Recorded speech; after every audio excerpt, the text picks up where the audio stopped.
En 2008, avec Jean-Claude, nous étions tous les deux sur l'île Saint-Martin dans les Caraïbes. Sur toutes ces îles, il y a ou il y avait des melocactus. Mais l'île Saint-Martin est la seule où prospère une espèce de mammillaria. Toutes les autres espèces du genre Mammillaria prospèrent sur le continent américain. Cette espèce de Mammillaria flavescens, variété nivosa, on ne les trouve sur cette île que sur un seul secteur. Elle prospère en bord de mer, sur un tout petit secteur de roche, sur une pente abrupte et par petites touffes très compactes. Ce Mammillaria étant très prolifère.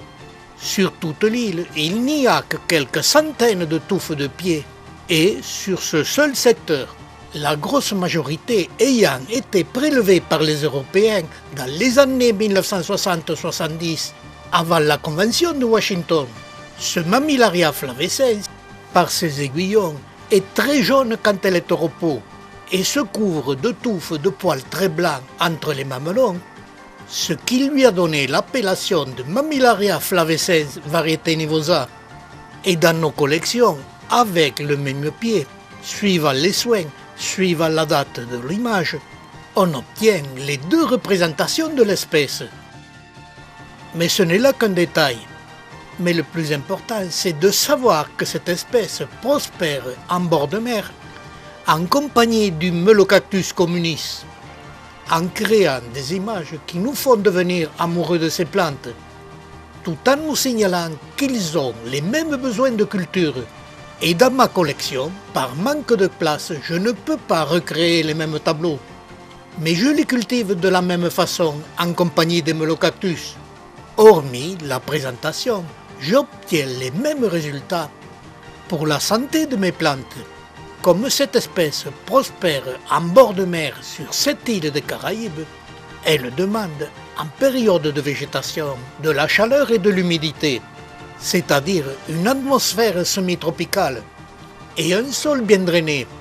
Avec ces conditions de culture, mes 4 pieds qui proviennent d'un semis que j'avais fait en 1990, avec des graines que Jean-Claude m'avait envoyées, qui avaient été récoltées sur un précédent voyage, j'obtiens des plantes qui ont à peu près la même spination, qui fleurissent abondamment, avec des fleurs peu spectaculaires.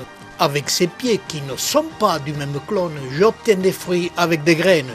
Les fruits cylindriques quand ils commencent à mûrir et s'allongent à leur maturité, en me donnant très peu de graines par fruit. Ces graines, je peux les envoyer gratuitement à tous nos membres de l'association qui m'enverront une lettre timbrée pour le retour. Dernière observation, 20 ans après mon semis, mes 4 pieds commencent à proliférer à leur base avec de très nombreux rejets, ce qui nous indique que les plantes que nous avons vues sur site, avec ce très grand nombre de têtes, sont de très vieux sujets.